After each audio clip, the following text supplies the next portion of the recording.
Welcome to this panel.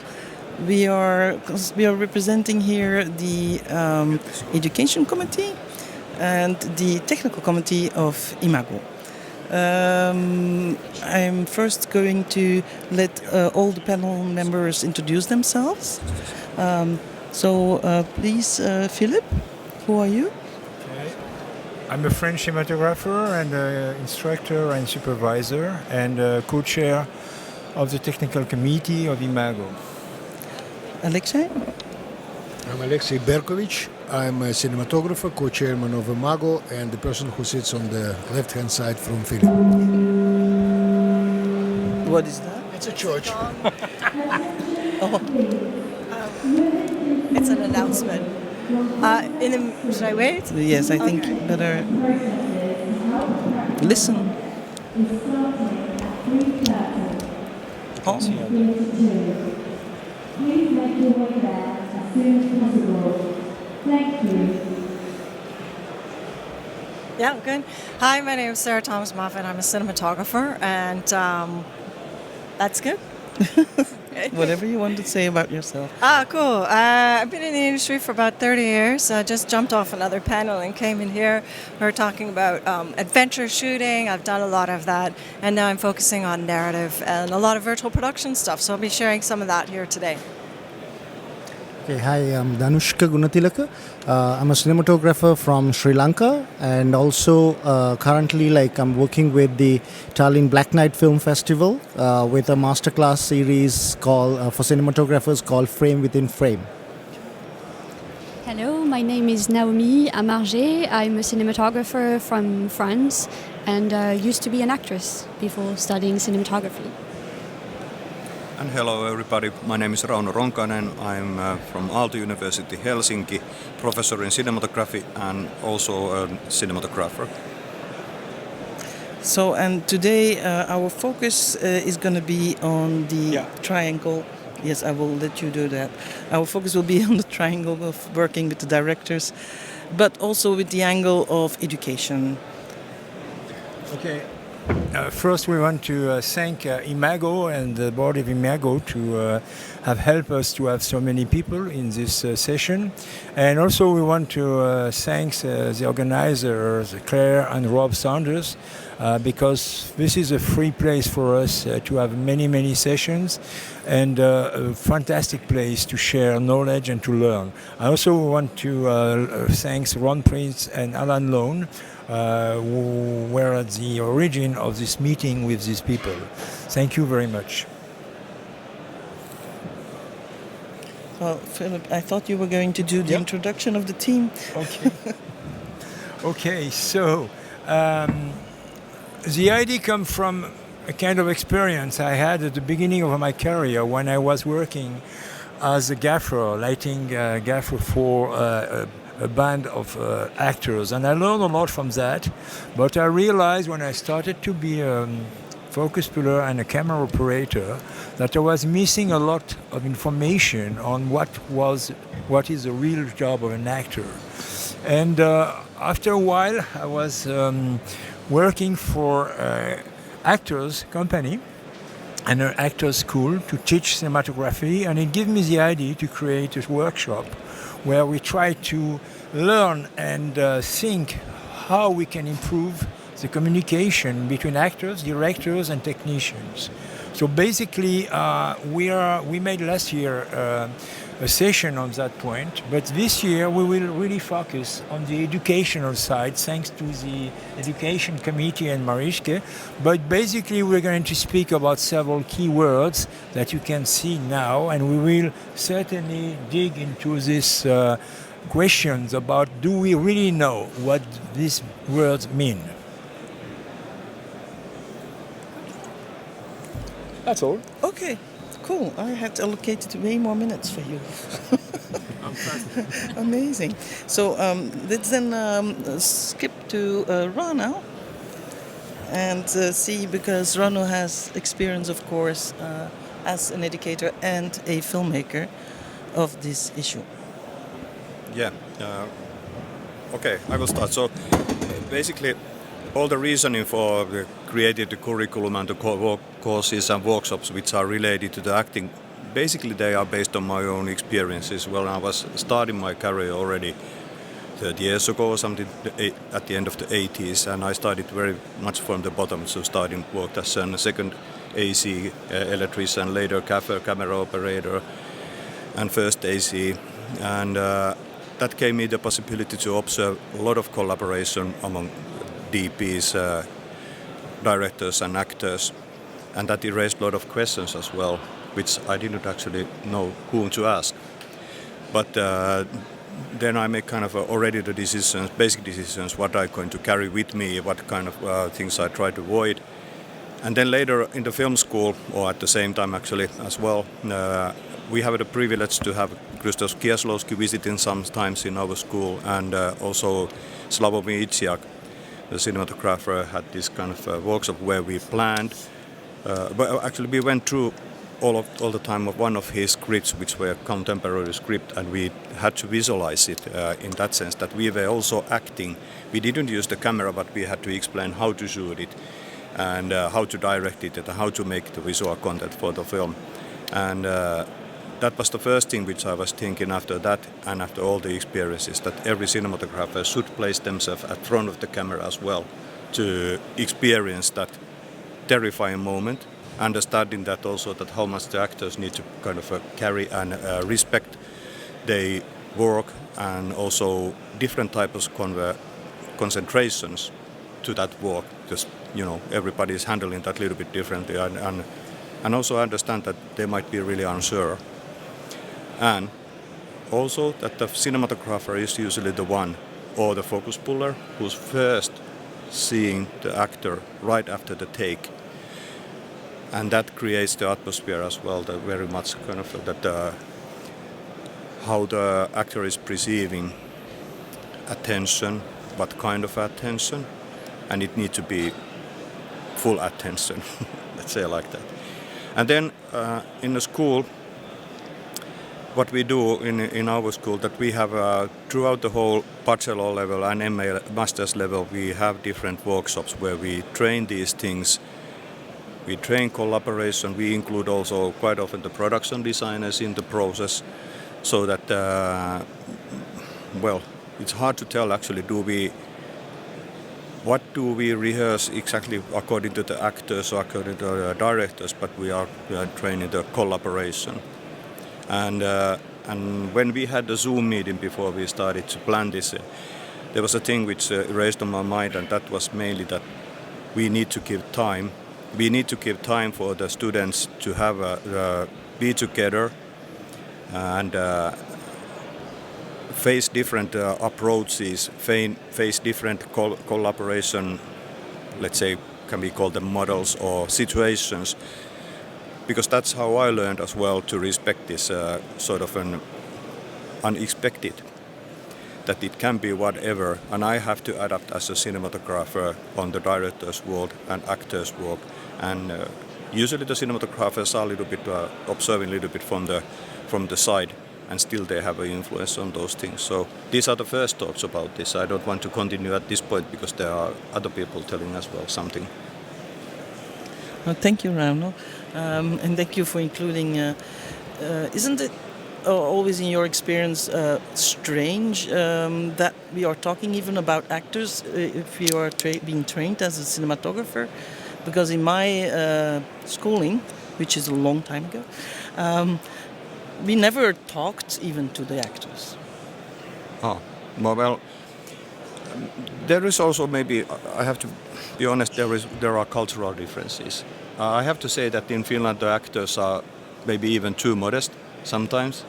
They are very talkative, they are very easy to approach, they are part of the team almost immediately. But maybe that's also the heritage, because they are took into the family sort of filmmaking, so that there is less hierarchy, what I have been noticed working abroad, for example.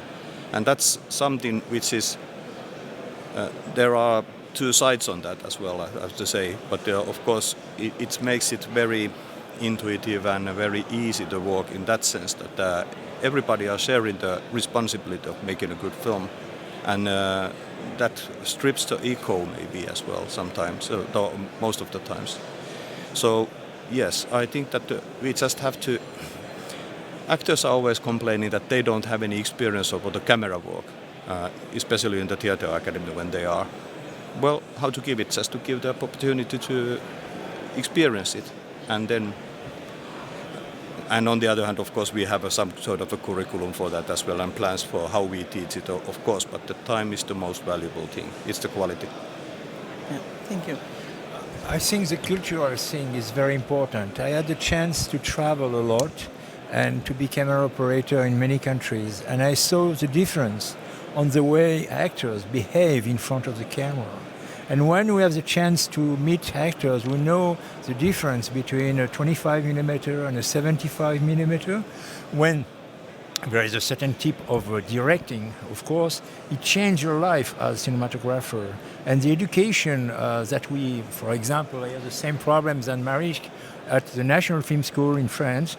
We never met actors, which was a shame, you know. So I think all these different of culture lead to a different approach in terms of how we can educate us and educate them, and also directors. Many directors are not accustomed to meet actors. This is important to know. In your country. Okay, well, we had foreseen, and I have my little list here, that Naomi was going to share some of her experiences. About education, I can tell you that I studied in the same school Philippe did, and a little bit later? Not the same century. But it wasn't such a long time ago, and things haven't changed. Like, I wasn't taught about working with actors either. We had exercises with people who pretended to be actors who were stands-in, and we would place them wherever it was convenient for the frame and the light. So I think a lot of cinematographers exiting the school, when they haven't had previous experiences on set, they just assume that this is how a set works, and it is not. So I think it's something that would be very interesting to learn. And also, when I studied acting, I was never taught about cinematographers or collaboration on set. I did some training that was mostly for the stage, for theatre, so in that case it's understandable.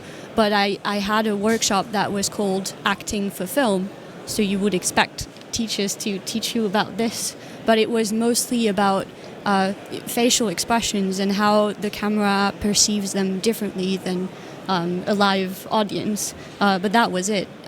So I think there's really something fundamentally missing in that relationship between cinematographer and actor. You told us also about your own experience as a cinematographer working with actors then. Mm-hmm. Well, I think because I discovered film sets as a performer, performance is always something very important for me in my work as a cinematographer. I think this previous experience allows me to create bonds with actors more easily and create trust with them. And especially when you're operating, because I grew up in France, and at France I feel like a lot of DPs operate themselves. So you're very close to the actor physically, and this position, I see it as a great privilege. I love being the person that is the first recipient of the performance, and the director sees the performance through your eyes. And when I was acting, the relationship with operators was really important, and whenever I finished a scene I would turn to them, and they were the first reaction I saw. And as you said, Rauno, earlier, you got to be careful of what information you're sending the actor after a take, because sometimes you messed up technically for some reason, and so you lift your head from the eyepiece panicked, and then the actor can think that it relates to the performance. So it's really important what you send, what energy you send to the actor. And also I've worked on a film where I was the same age as the main actress, and so we had a very strong bond. And after performance, she would often turn to me, and I could see she was asking me with her eyes how I felt about what she did. And I found it to be quite a tricky position, because you don't want to, tell her what you think too much, because it's not your position as a cinematographer, but also you cannot look blank, because you have an opinion and your job is to make them feel good and feel comfortable. So I find this position sometimes a bit tricky, especially when directors are so far back behind monitors.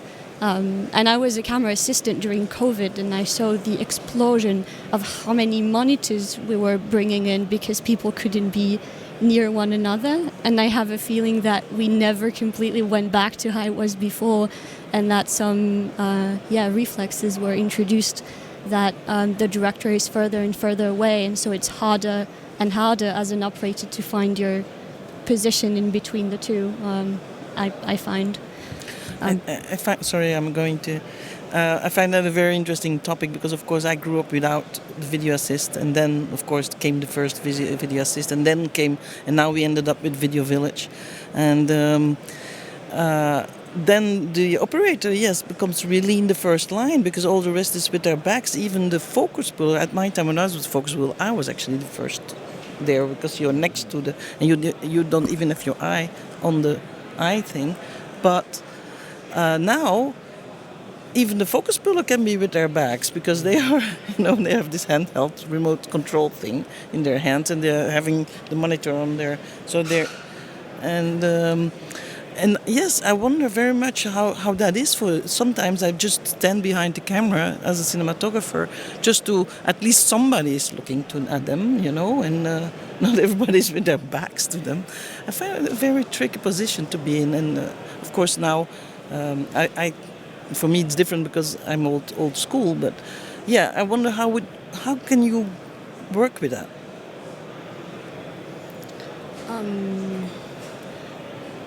I've been in the actor's shoes, so I know how it feels. So I try to be, as honest as possible, and I try to smile very often, look happy with what they did. Even sometimes when I thought it was not that great, but it's not my place to say. And I think I manage it quite well. I had the director once come to me and ask me that I should not say anything to the actor or send any information to the actor, because they wanted to talk to the actor first. I felt quite bad about this, and then it was so awkward, that 3-minute long silence of just waiting for the director to finish talking to the script supervisor and walk all the way through the corridor to the room to give the actor notes. But I think it really depends on how the director is used to working. Some directors I know I have more freedom, and that they also trust my eye, and sometimes they just cannot be on set, and so it's all about knowing the boundaries you have and how much freedom you have, and that's something that you figure out, I think, in the first days of working with a director, and you see how it goes and you adapt to their way of working. But I've done a lot of films that are a little improvised, and so I have a lot of freedom that the directors give me to experiment with the actors, and I have a feeling that somehow operating also becomes a performance and a relationship with the actor in terms of rhythm. Yeah, I'm getting to it. This is a microphone. No, that's okay. This is exactly where I was going. Yes. Speak about it. Yeah. I think there are some similarities in between acting and operating. When I was acting, what I loved was this suspended moment of being completely in the story and forgetting about anything else. And usually as an actor, when I finished the take and I thought, oh my God, what did I do? I'm so sorry, I forgot everything. And this is when it was great. And I loved this feeling. And when I decided to study cinematography, I thought I was going to lose this. But then operating, especially when I'm handheld and I'm really invested in the emotion, I felt that similar feeling of suddenly you forget about your marks, you forget about your lighting and how to position yourself for your lighting, and you're just guided by your gut. And this is usually when the best work comes out, I think. And then obviously sometimes shots are more locked off or you don't have that much freedom, but I think, yeah, your emotion can still guide you. And I've been shooting things and sometimes I'm crying so much that I can't see anything through the eyepiece, and I think this also brings something interesting that feels like performing, although you're behind the camera and not actually acting. And I've done a film that was quite interesting because it was completely improvised in 1 week, and we had a very short treatment, so we had an idea of where the story was going, but not the specificities of each characters, and we shot chronologically. So every day I was seeing the story unfold in front of me, and the actors were as well. And this was mostly handheld, shooting 1.5 hour long takes, and I felt that on this film, the actor performing and the operator were sort of put in the same basket of not really knowing what's going on. And I found it quite frustrating because I could not prepare for what was coming next, but also liberating somehow in how it allowed me to be in the moment, and I couldn't have preconceptions about characters because I didn't know how they were going to turn into. So some characters that I thought were really bad guys ended up being good guys. And I thought, oh, that's interesting, because if I had known they were going to turn into good guys, I would have probably shot them differently. You know, you want to give clue to your audience, but because I didn't know, I couldn't do that. And so I think it brings something very interesting to the film, and this director always works that way. And did you already see the film? I mean, is it finished? No, they're editing right now. I'm very curious about what's going to come out of it. So you just have to wait until it's edited and then you're going to see it? Yeah. Oh, that's weird. But it was my first time working with actors who are so experienced. So it was also very interesting because it was in England. So maybe it's a cultural thing, as you were saying. And also they're very experienced actors. We had Martin Freeman and Olga Kurilenko acting. And they would always ask what my focal length was and then observe the camera. And whenever they were not in frame during these very long takes, they would help me move the furniture so I could get around. And I had never seen this kind of behavior from actors. Because before that I mostly worked with actors who were not that experienced, and I found it was amazing as a cinematographer to have actors know the technicality of your job so well that they can help you make your job better. Oh wow, that's very amazing. Wow. Actors helped you move furniture around so you could move? Yeah, sometimes I was falling down and they would help me stand up. And yeah, it was quite crazy. You fall down with the camera? Oh, wow. Okay, now we all want to see that movie. When is it coming out? I don't know. Okay, you let us know, okay? I will. Interesting. Some comments on this? You want to say something, Philippe? Yes, I want to say one thing regarding the way you are performing with the actor, which is related also to the line and the sound and the voice. Personally, when there is an actor's rehearsal, my first point of view is not to look, is to listen. Because when I analyze a script or I read a script, sometimes I have a point of view on the beats, on the narrative beats, which may be wrong because some actors give a performance a different way of reading a line, which suddenly makes you feel that the start of your track is too early. So better for me to know the rhythm and the pace of their voice at the beginning and after look at them, because for me it's more an intuitive approach about their energy given by their belly, because I've been shooting a lot of musicians. That's why also I really feel the music of the lines, which is guiding me as a cinematographer, as camera operator. But I want just to say a very funny thing about actors performing. The first movie I made, it was with geared head in CinemaScope with a 150mm with only long takes. And I had a very famous French actor. And on the first take, we have 15 positions. He said to me, Philippe, do you want me to slow down between 5 and 6? And I was behind him, so he felt that I was late. I said, no, we are late, you are in a rim. So when you're working with actors who have this kind of feeling of the camera, it's such a gift for cinematographers that you are totally embracing a kind of emotion. And I think this is the real pleasure. Wow. Okay. Thank you for sharing. Shall we move on to Dhanushka? Your thoughts on this triangle? Yep. Okay, I think let me start from these cultural differences, like, coming from Asia, how we work. First time when I was shooting a film, the actor came and almost like worshipped me. And I was like, wow, this is what's going on. But then I realized it's not because of the cinematographer, it's not because of me, it's because of like, I'm just holding the most expensive equipment in the set. Okay. So that's why like this whole cultural thing which took place. So cinematographer automatically has become like, one of the most important one because of the expensive equipment. So jokes apart, I also studied in the film school at the Film and Television Institute of India.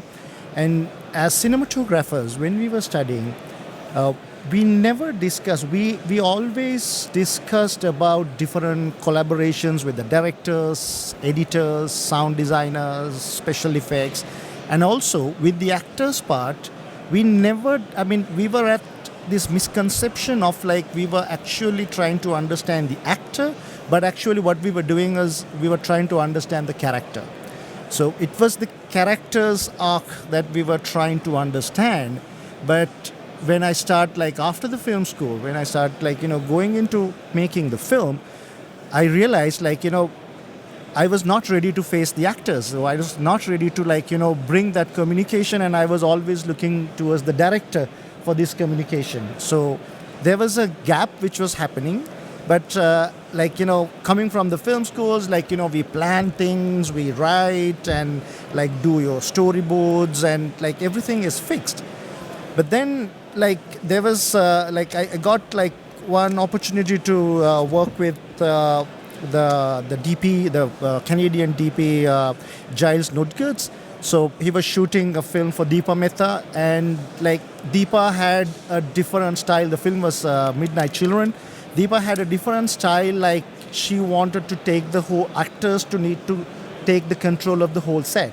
So the cinematographer, he did the lighting with the gaffers, and he went to the set, he went in front of the camera, and he was looking around. So I was a little curious, like, what he was doing. So I asked him, like, later, like, what were you looking at? He said, I want to know what the actor can see, what the actor can feel in the set. So I was thinking, like, this was never taught to me, and we have never discussed in the film school, like, what does the actor feel?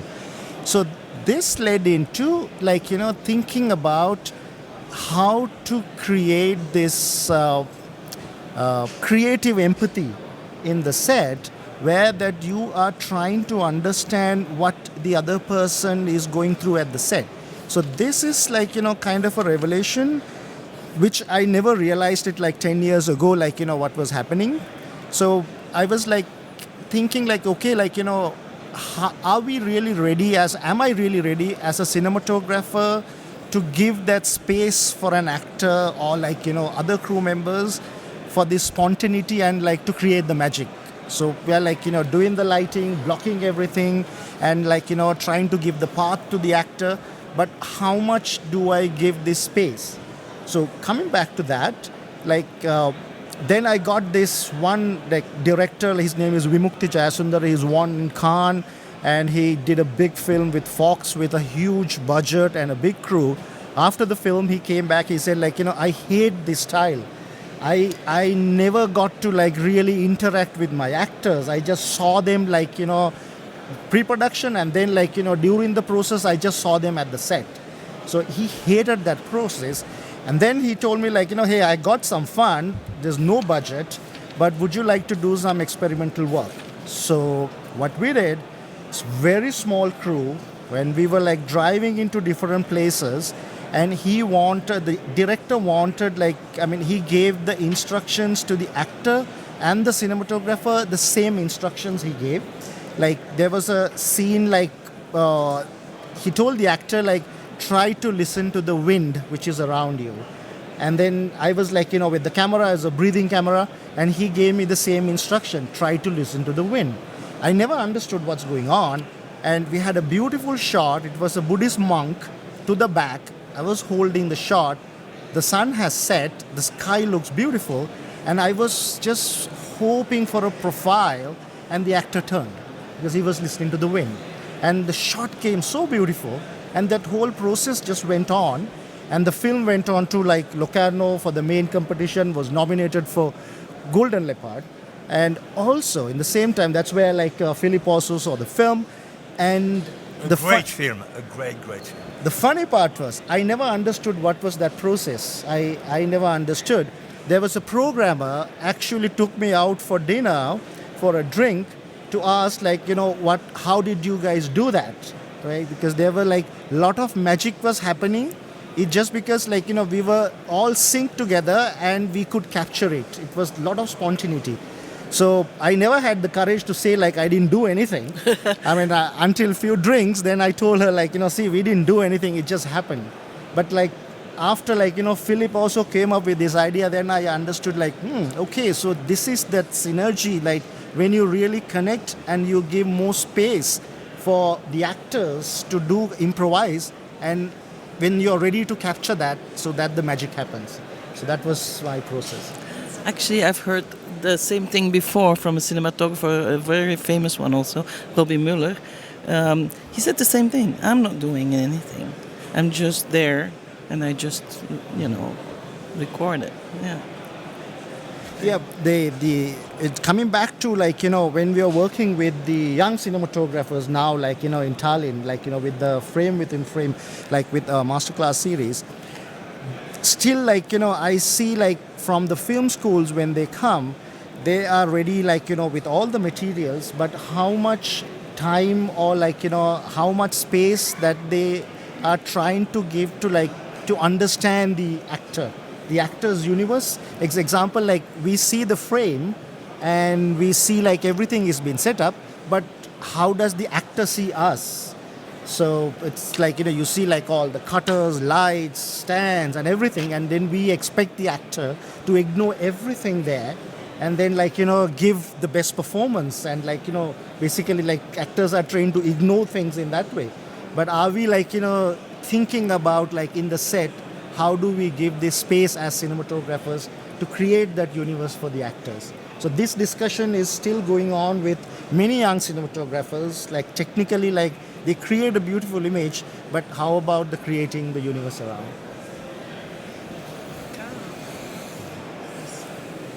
Thank you for that. So, Aleksey, you are next on my little list. No, you want her first? Up. You can switch between you. Yes. You prefer. Well, then we do this row. Yes. Cool. You want to run the clip or I'll talk? You want to launch a clip now? I'll talk for a second about the clip. Okay. Let me know. Okay. Merci. Hi, this is so cool to listen to and have this nice deep dive into that relationship. It's something that I touched on yesterday when I did a talk about virtual production in that space, and not being intimidated by the technology and creating that safe space for actors to emote. one of my biggest things now as a cinematographer, and sort of looking at all of my career working in different genres, from reality to commercial to documentary, with non-actors as well, always building the story and leaning into that story and what is the story that we're chasing. Now flipping over to the narrative space where the story is very, very scripted, and it's, you may have a shot list, you may not. You may have that opportunity of freedom, you may not. In that space, I now feel that I'm ready to kind of bring to the table this energy as a cinematographer that holds emotional space for a director, and for the director to hold that emotional space for the actors. And that's important to me because I don't know if I had that entirely when I was younger. I was empathetic and could hold space for people, but I also was shy about letting people into my space and making that emotional connection when you feel emotion when you're operating a camera. I was very compartmentalized. And I think too, because I did a lot of sensitive subject matter documentary work, I had to compartmentalize my emotions in those locations because it was just me. Didn't have a focus puller, I didn't have a crew. I was working with a sound person and a director, and it was like, we're here and you have to get the shot. So if I'm bawling my eyes out trying to hold a camera still, I'm too emotionally engaged in the story and the subjects and what's happening. I have to be a soldier. So I really started to separate myself from my emotional space, which was useful to get the job done. But it became unuseful for me as a person with emotional needs. So I went into the dark night of the soul and kind of found myself again through that process. I think a lot of filmmakers go through that process, whatever you do in that space.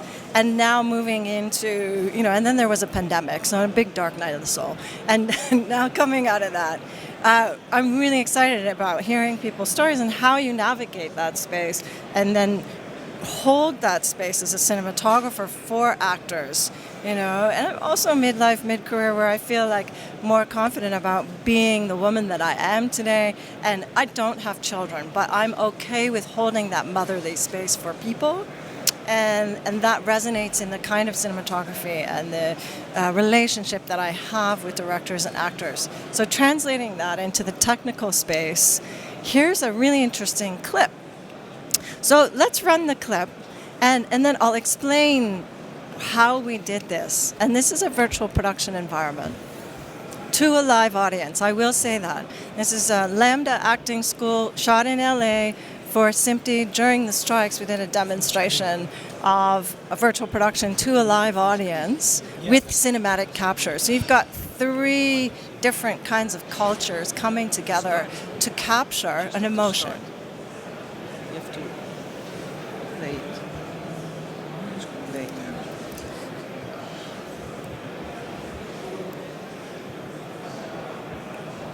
Okay, can we have the link? This is a reenacted scene from, oh, you got it? Sex education. Oh, great.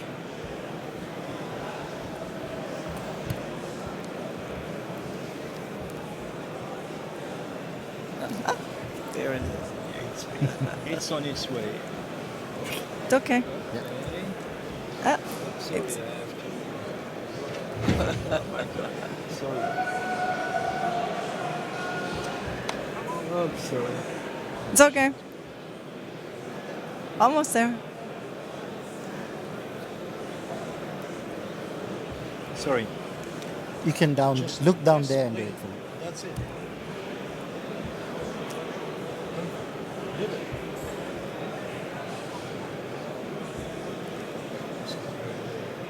Yeah, but they're missing half the screen. Yeah. Can we pause it and start again? Yes. Yeah. This is the technical committee. Yeah, well, especially. They It's can okay. do it. Thank you. So while they're working that out, that's okay. I'll just explain a little more. So we did this. If anyone's familiar with the Lambda School in Britain, it is one of the oldest acting schools in Britain, and audio design. And they brought some student actors to Los Angeles during the strikes, where a lot of people were coming together to run demonstrations of equipment and learn about technology. I was asked to be a director of photography, so I volunteered on this project, and it was really special, where we got to work at XR Studios in the original Kodak buildings in Los Angeles and Hollywood, and we brought in these Lambda actors and the technical director and producer from Lambda, and we had a whole bunch of really wonderful cinematography equipment donated to this location. Plus, we're working with a virtual production team, and we're creating this scene from Sex Education where two students get left behind on a trip and they start to confess their feelings for each other. So I read the story and I thought, oh, this is really beautiful. You know, I don't know how this was done originally on TV, but how I see it for the purpose of our environment, which is on a stage like theater to a live audience. But we're also looking at monitors, so we're seeing what the capture is on the camera. Well, I would love this to be a really slow dolly move all the way in, because we only get one take. It's to a live audience. We're not shooting reverses. We're not cutting the scene up. So how would I do this in one take? And the scene's almost 4 minutes long. So I thought, wow, wouldn't it be beautiful if we did this really long dolly move? Okay, so the LED studio, the LED wall in the studio had an LED floor. And they never put track on the floor or a dolly on the floor at that time. But it could take the weight of a car. And I was like, oh, this is really cool. Can we put the soft wheels on Fisher Dolly on the floor and do this really slow move in from a wide shot to a two shot where we see the intimacy happen? And they were like, okay, let's try it. Virtual production at the time, and this is 2023, it's only 2025, this is like 2 years later. One of the tricks was, and that's being improved now, is camera tracking. So the sensitivity around putting a lens on a camera and moving the camera and having that track and stay in synchronicity with the parallax of the scene in the wall itself was tricky, because if that camera's touched or the lens is touched, the tracking shifts off. So then it creates a bunch of technical problems that can take an hour to fix. We have a live performance. We don't have that time. And I wouldn't even want to spend that time on a real production. So, do we get it up? Okay, let's go for it, and then I'll pick up the story. Yeah, merci, please. Can we dim down the light, please? Yeah.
Cool. So before I continue with the technical thing of that performance and capture, just note how you feel. And you're an audience watching this, whether you're watching it live or you're watching it on a screen, there's an emotional impact that you're experiencing by watching this scene. And what we did was, I really wanted to influence, and I actually rehearsed this with an action figure and my camera against my laptop. I put the scene in my laptop one night and put a Chewbacca action figure there, and I took my camera and I was like, this is what I want it to feel like. And then I sent it to people, and then it translated. And that, the audience response, the actor response, and the sound was live as well, so it's, thanks for sort of bearing with that. But the actors said after, I could hear them on the mics in the full recording, and they said, wow, I felt like I was really there. And that's really, really cool, and especially in a virtual production environment, it helps them emote. And we started that push-in probably about 20 feet away, 25 feet away, over almost 4 minutes. And we coordinated it and rehearsed it.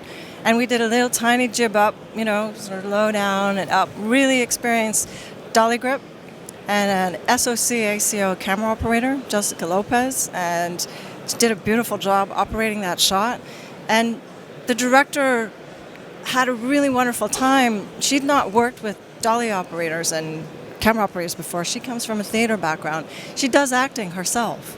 But giving her that opportunity to really feel that and talk to that, well, I just focused on the lighting. And the lighting is a whole other aspect I can talk about another time. But that space, really trying to create all that space while all this other stuff is going on, allowed those actors, who are young actors, never done anything like this before, kissing in front of 200 people watching. And we had an intimacy coordinator, so they had a safe space. We captured a really beautiful emotion, and it told the story, right? So I feel like, as a cinematographer, my relationship to my job is really a priority in a narrative space and a documentary space to capture the emotion of the story and go back to the story and not get lost in the technology. Thank you, even if it is very technologic. And I think it's a bit a running theme here today in all the things that I hear, that yes, there is all this technology out there, but we have to own it, and of course then we have to use it, but we should also have that conversation with the people who make things for us. That's something I've also taken away from you guys here in front, which is very interesting. Thank you. Aleksey. Yeah, so I will try to be really very short. It's okay, we have time. And no, but I think it's just, I prefer to keep everything simple. Okay. Just a personal preference. And I would say that when we were discussing this topic, I was a little bit lost at the beginning, because when at a certain point of discussion, when I realized that we're talking about relations between cinematographer and actor, and I have one remark. Our team here now is a perfect balance, except me or Philippe. When one of us goes away, so we have equal number of ladies and men in the team. Wow, bravo for that. To keep it really even, I was a little bit shocked that we're talking about actors, but we have to tell actors and actresses. In my mind. Maybe I'm... Yeah, but I think because I've been a cinematographer for like 40 years, and I've always insisted they call me cameraman. If they were, sometimes they go like, "Oh, the camera woman." I'm like, no. I don't think. I like the word actor also for actresses. Yeah, for some people it's okay, for some people not. But I think, yeah, but it's a joke, actually. Okay. So basically, I would say that I have a very clear vision and understanding. First, profession of cinematographer could be anything but boring. And first of all, that there is no two similar projects. There is no standard situation with actors or actresses. It could be professional actors, non-professional actors. It could be kids. It could be animals. Basically, I would say that I prefer to stay on the position when the biggest and the best performance of cinematographer in terms of relation with the actor or actress or actors and actresses and whoever else is to be like a surgery medic, not to create any harm, to be neutral and invisible.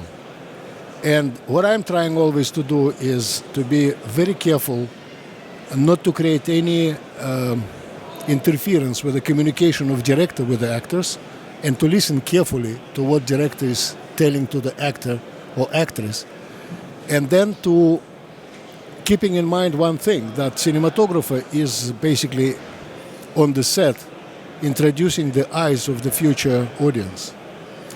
And if we have to fall in love, if we want audience to fall in love, I have to fall in love with the actor at this moment. It's not any kind of really meaning of it, and that's the proof of that my wife is not an actress. She is a first AD. And I rarely saw cinematographers who was married with actresses or actors. And but a lot of actors inspiring directors big time, like Federico Fellini and then Giulietta Mazzina, for instance. And I always trying to keep the distance a little bit. And I want to, this distance allows you to see better, and then and usually after the movie we're becoming close friends for the lifetime. I still have connection with almost all actors I was ever shooting. Empathy, yes. Like I have to feel, but not only what actors feel, but what I want the audience to feel afterwards. And this I can a little bit push. And basically when we're talking about real interaction on the set or what cinematographer can do, I want to introduce a short video which was done by incredible professional, very good cinematographer, fantastic developer who makes life of many cinematographers around the world easier and expand creative capacity, Dedo Weigert.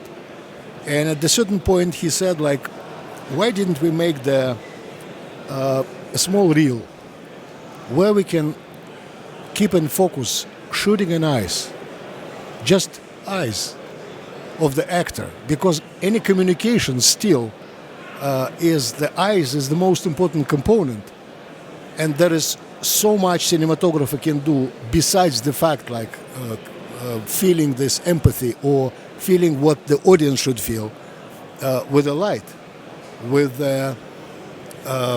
attention to the eyes, attention to the most important things. And that's what I want to show, because I think it's fantastic, and it's it's a great vision of a great master, Dedo, whom I respect and love a lot. Is it possible to kill the lights and make this computer?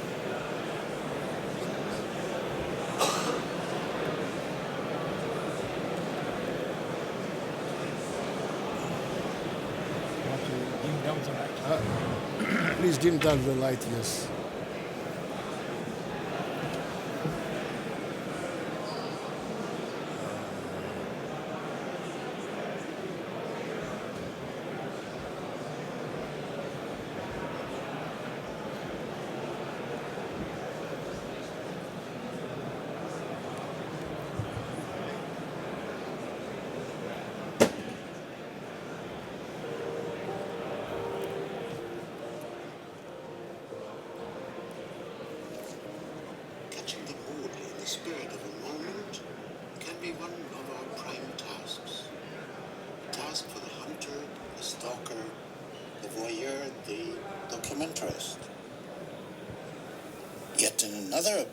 In our wonderful profession, we pay more attention to creating a mood, to transport emotion.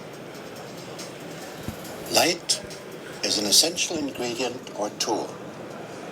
Light can be found or created in many different characters. Hard, soft, reflected, and in many variations of noticeable or unnoticeable shades and colors. The eye. So here it is, looking at you.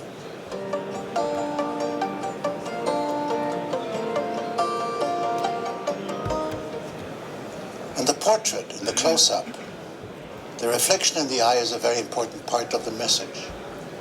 An eye without a reflex, without sparkle, can be void of expression, without communication.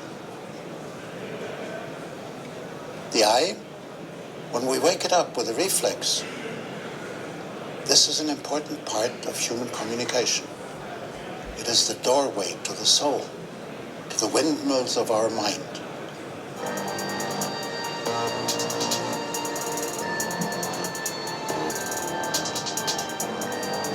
In a normal situation, we want to light in such a way that both eyes show a sparkle, a reflex, life. A reflex in the upper part of the iris, not too small, at 2 o'clock, may be the most common. A reflex from a smaller light source, also at 2 o'clock, may be interpreted as a hard look, a man's aggressive look, the James Bond look. Many wonderful expressions in facial lighting or in the expressions of an eye, you may simply find that's the hunter's approach. Very often that may be easier and more natural way, be it in the gentle reflection of light in the lady's face coming from the tablecloth as a reflex. Other expressions you can help underline or create. Keep your eyes open and never stop learning. This is a wonderful profession.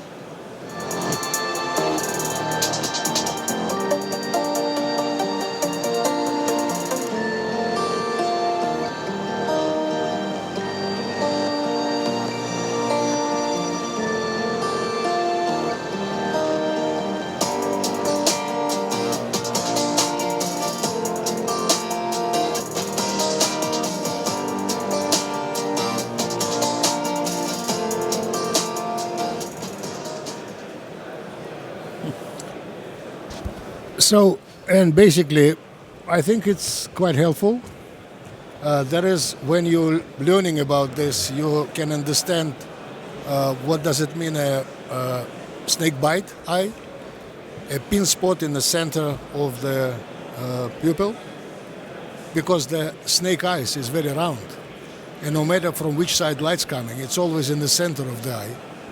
And the majority of predators and like snakes, for instance, when they're looking at you, that's a very dangerous moment because that's a moment of aggression. There is a lot of emotional content which is transmitted and impacting the audience through information recorded in our DNA. And sometimes there's small videos like this one just helping to find the way, the path, and to get job done. So this could be a tremendous help for actor and for director. When you feel that the director is not really very happy with the performance of the actor in this particular scene, you can have a small discussion and then you can use some of the bits and pieces which enhancing the performance, making it, bringing it closer to what director is actually looking for. And in general, I would say that that's what I feel about it. Thank you. Yeah, that's cool. That inspires the students, I'm for sure. Great exercise to do. Yes, Philippe. Anybody wants to? Yes, Rauno. Just a side note of that, because we were together with our lecturer in cinematography visiting Amsterdam, IBC, a couple of years ago, and then we went to the Rijksmuseum, National Gallery, to look all the paintings from past decades. And actually that was a waking moment to see that every one of them, they had the highlight. Exactly like in the cinematography. All the portraits and paintings which were there, and we were just watching them row after row, decades after decades in a history. And that was very defining and important tool to understand those persons, as it is that if it's missing.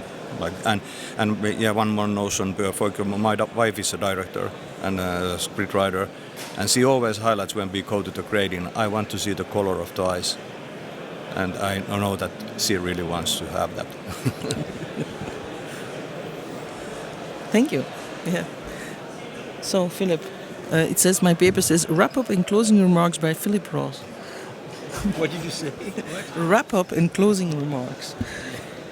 Well, I want to say several things regarding lighting.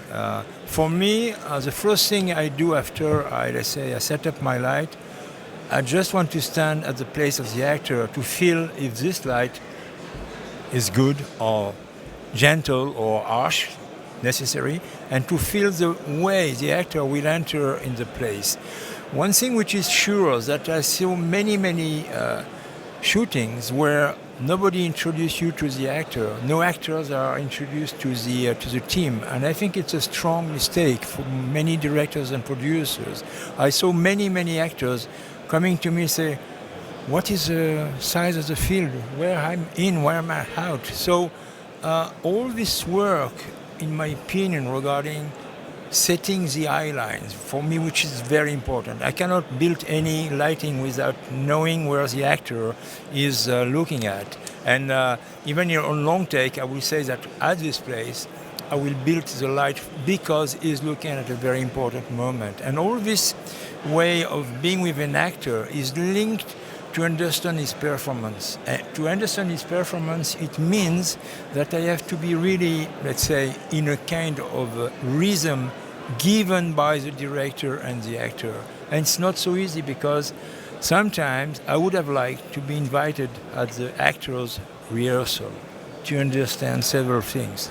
And sometimes you have directors who really understand that the camera operator has to be there with the boom operator, sound engineer, and the cinematographer to understand. Also, I think we didn't have time to speak about dolly grip. But I've been working during 25 years with the same dolly grip.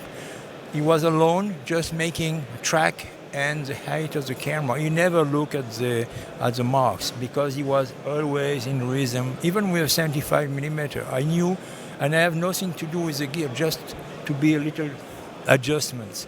And when you're working like this with team, it's a pure gift and a pure moment of, let's say, pleasure.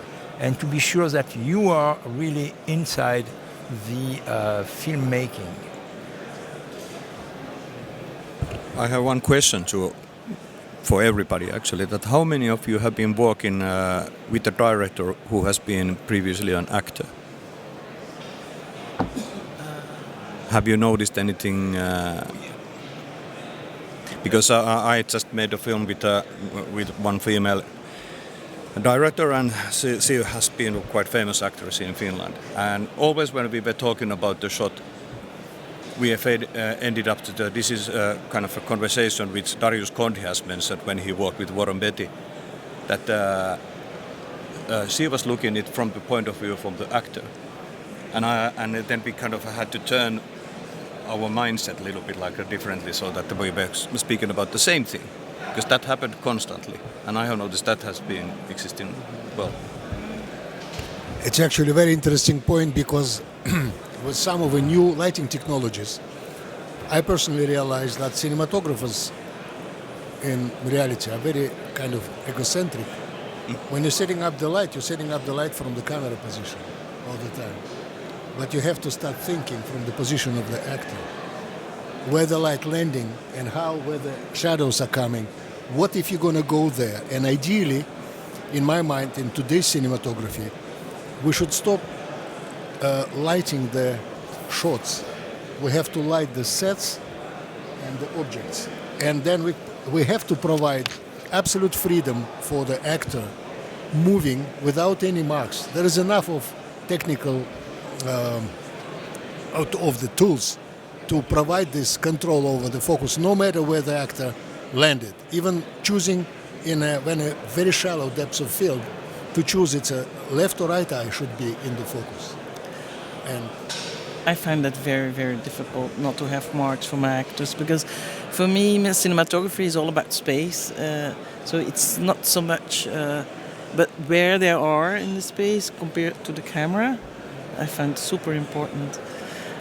Yes. No, but I think if you have a hyperactive actor and the actor can all of a sudden fell down on the floor or whatever, and if you know to be ready for that, and then it depends on the style of the movie, the whole thing, because there are some hyperactive camera performance when you're like predicting the movements or just trying to hold it. Same as the person who is like in a very tense situation is trying to be like it's close to the fight position when you're watching the thing, or you're very relaxed and camera. So because you're the audience and you creating the emotional design of the entrance for the audience, how they should see that. But that's exactly why, and then I'll let the word to Dhanushka.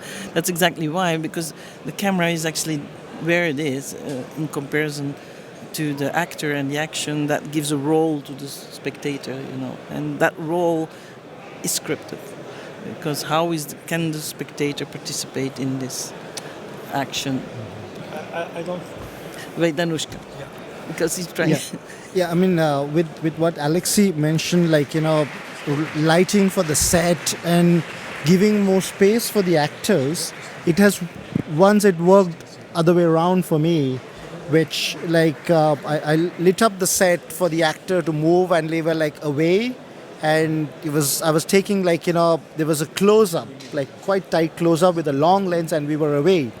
So actor went for a few takes and then we took a break, and then the actor came to me and he said something which I never thought of, like, again, he told me, like, you're so away, and on the screen the audience is gonna look at me at a distance of this close. Is it like this close? This is where that you see extremely like a close-up. So when somebody is looking at me with this much close and you're not giving me any reference in the set, which is like an empty space, and like from your department, can I have at least something like, which is close to my face, that I would feel on my face that somebody is standing there?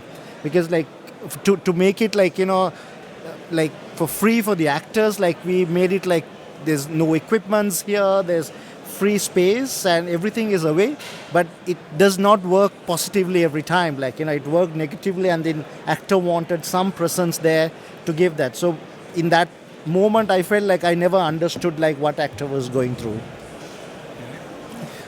I think I agree and disagree with you, Aleksey. I think there is so many different style of directing, which leads to different style of lighting and different style of behaving with the actors, with marks or without marks. I had a chance when I was focus puller to work with Sergio Leone and also Robert Altman. And some were not using marks, some were using really straight framing, and the actor has to be in the mark. And I think we have to be, let's say, very positive to any situation, because I don't think there is one way to shoot. And I learned sometimes I discover that my way of thinking was wrong, because the director for one scene has a totally different point of view of me regarding the way to frame and to be in rhythm with the actor. And you have to be very humble, in my opinion, because sometimes you discover that the actor is giving you one great lesson of life, because what he gives you as performance, you have to change your mind and to be open to change your way even of lighting. There is a very famous story about one film with Gérard Depardieu. Luciano Tovoli, I've been working with him, and told me that once he had no chance to have any rehearsal with the actor, and it was a scene where on the script Gérard Depardieu was yelling. He was really angry, and so Luciano prepares a light, and on the first take, at the end he said, I fucked up, can I make another lighting? Because Gérard Depardieu decided to make an angry scene with a very low voice. And so his light was not fit for that. And this is, I think, we have to be very humble, in my opinion, to change our mind because of the actors. Yeah, and I think working in documentary helps you, it breaks you in. And I kind of fear for younger cinematographers that are trying to make it today that it's not a fear, but it's how do you teach them humility? Because cameras are so smart. You can go pick up a camera in college now or a university that has 17 stops of dynamic range and you have access to beautiful lenses and you can make a really nice looking reel in school. And then you put, your own fancy edit on it and, hey, I'm a cinematographer, here's my reel. You get picked up by an agent, you start shooting commercials and things like that. And that's happening. That's been happening for a decade or more with this sort of new age cinematography. I saw it. And I saw people half my age with zero experience just jettisoning it right past me. And I feared for the respect of cinematography and the craft that it is, but also how that translates to carrying the weight of an experienced cinematographer on a set with actors. So documentaries, commercial is one thing, but when then you're in a room and you have a scene and a responsibility, and in the other panel I was in, we're talking about films like Top Gun and Tom Cruise's like Mission Impossible. That is an intense amount of money on the table and an intense amount of responsibility to get right for the entire camera and lighting department. And the actor has, one shot to hang off the side of a plane. I would not put a kid in charge of that because the weight of that confidence and responsibility and ability to not have an ego and be humble and know your place, I fear that younger generation has access to so much that they come out overconfident. Well, in the talk, it's interesting, and we're going to open up very soon with the Q&A because this is actually hooking on to the panel here before. And there was some young person in the audience who was actually more saying that they had no access to so many things because now you have to shoot with an iPhone. So you're talking about another type of gear. So I think, okay, we are switching here a bit, so maybe cool, not too much. Well, but it ties into what countries you're in too. So I think that kind of circles back. Like I'm talking about it from a North American perspective. I see that over there, right? Maybe in Europe it's different. Yes, Philippe. I just want to add one thing. I think it's really important what you said about documentary. My roots are coming from the documentary and the music. And in documentary, you have only one take. So you have really to be in rhythm with the people and finding the right place at the right moment. It's a great lesson to be in rhythm with the actor when you're making a feature film. And for me, all my team have participated in documentary. Because I think also it's a way to be sure that these people, they understand where they are. Because when you're making a documentary, you have to be very respectful. You have to be very humble in front of the people. So.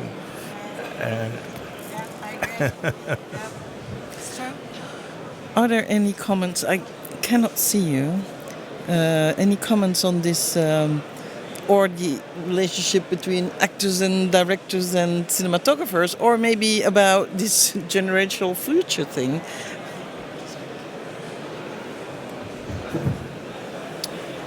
How do you get actors to understand that a camera sees a frustum?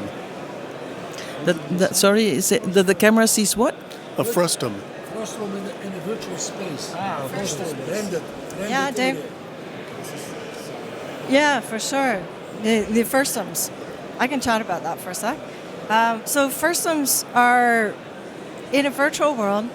If anybody's familiar with looking at a screen, say this is a virtual production wall, you have the image that's coming through a computer from Unreal Engine on the wall. So that image is a 3D game space. Basically, you're building a world. So for example, the shot that I showed you was a 3D space. And we popped that up. And here's the interesting answer to that too, because we did something different with that.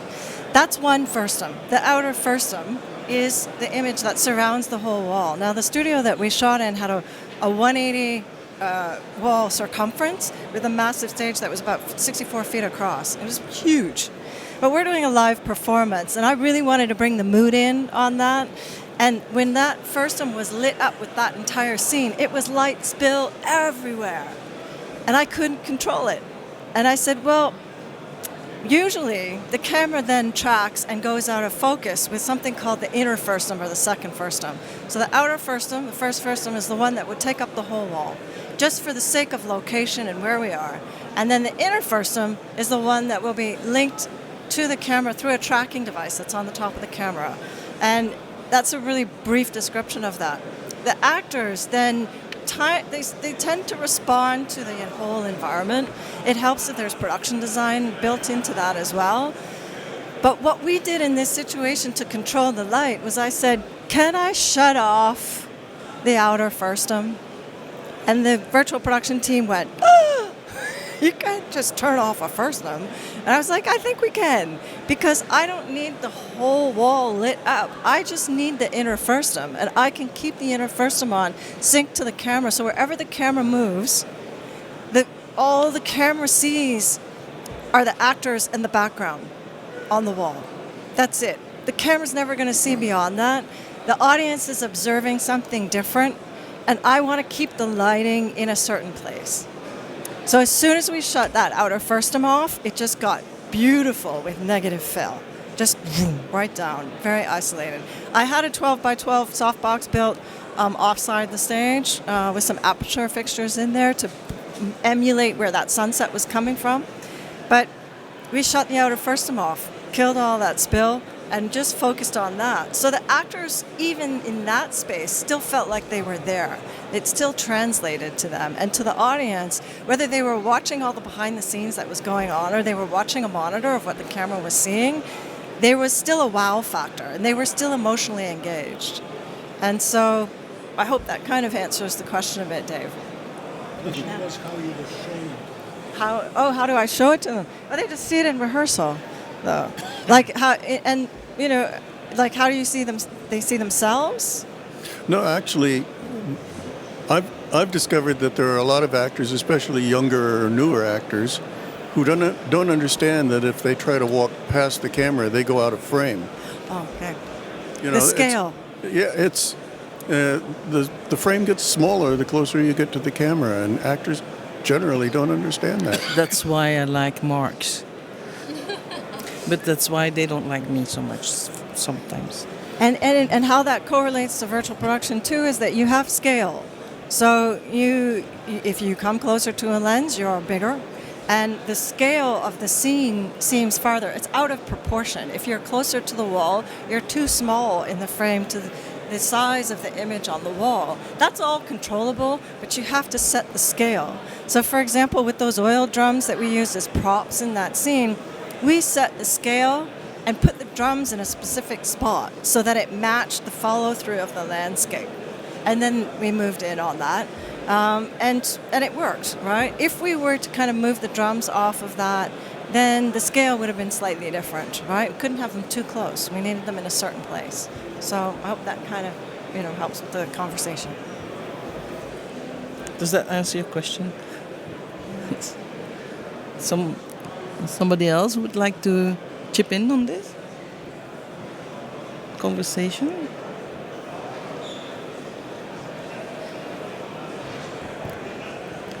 Yeah, sorry, we have these lights in our face. Thank you. That's kind. Now you know how the actors feel. First, I would like to thank for this wonderful session. I have a question. Like, apart from actors, like sometimes you have celebrities, athletes, and cricketers, footballers. Like, how to deal with them on the set? Like, sometimes they have with their own persona, like their own ego.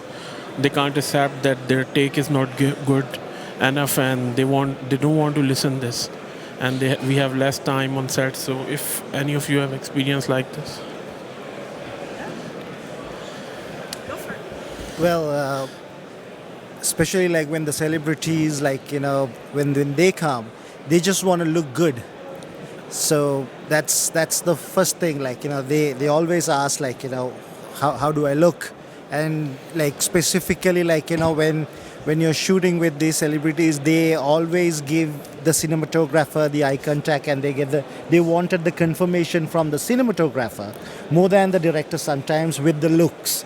So even sometimes, like, they communicate, they say, like, I will just, just confirm me if there is anything, it doesn't look good. So maybe, like, it's the communication that you build with the person, but also, like, not to forget, like, where's the director is, like, how directors trying to control. But again, like, with the time, like, it's been a pain for cinematographers, like, when they're, like, big celebrity actors who come onto the set, and it differs in different industries. I'm talking purely from the Indian industry, at where, like, actors also celebrated like gods in there. So it's like they give, like, a certain time, and they never come on time, and the gaffers and the crew needs to be ready, like, lit up the whole set and waiting for, like, the moment, and sometimes they are also not ready to give for, like, go for the next take if there is a technical issue. So it's based on, like, how you deal with them, and also, like, in the set how you communicate, and then, like, deal with the producer on the set, and also, like, have a conversation with that. So that's my point of view. I can add to that, but from the European, Belgium specifically, my problem was never the real stars. I mean, they're very professional. I think that's also why they become good actors and celebrated. My problem personally in one film, there was 4 starlets. They were all gonna try to make it, and all 4 of them were same age, same kind of role, time, and there was this competition between them, and they all wanted to look the best out of the 4, and that was such a nightmare. And yes, they only wanted to stand in a certain way, and that's why I come back to my marks. They don't want to stand there because where is my close-up kind of thing, right? But I never had that problem with very good actors. I only had this problem once in this film specifically, because there was this competition between those girls, and they were not big actresses. They were maybe going to make it. I don't think any of them made it, really. And the film was okay, sort of. But yeah, how to deal with it, huh? I don't know. I just walk away, and I just do. I don't know. It's such a minefield. Yeah. Pretend a little bit, and then don't go to the production drinks. Avoid that at all times. Oh, and then they did another new thing to me at that time. I really hate the digital transformation, because of the accessibility, because they would be watching the other girls' performance at the Video Village. But then we would have at night, after the shoot, what we used to do, the daily rushes. But these are not daily rushes, they just show all the digital footage. What a nightmare. Yes. So how do we deal with it? I don't know. Take a sleeping pill. Okay. I think there are several things which can help. One thing that I recommend to young directors is to be just close to the camera, to have a little monitor to control the frame, but to look at the actors, because a lot of actors are demanding and requesting attention from the director on set and not in the video village. There's nowadays fantastic tools to help directors to just have a little tool, a toy, to control what they are doing, and they don't need to be at 500 meters from the set. And also what you're talking about, the daily screening, I think we've just talked that before, the importance to gather the team and to understand in a large screen what does mean gesture from the actors, what does mean the rhythm and the way they look, because you discover sometimes that you're not at the good position in terms of height or distance. So only, in my opinion, large screen and dailies on a large screen, and you can organize this very easily with a 2,000 euro projector. You can look at ProRes stuff at the end of the day, but it has to be the footage of the day before, because you need to swallow in your unconscious, in your brain, different things. And that's for me the biggest problem. And I saw, as I said on the last session, many cinematographers and directors coming back to the daily screening. And I think it's very good for the actors and for us.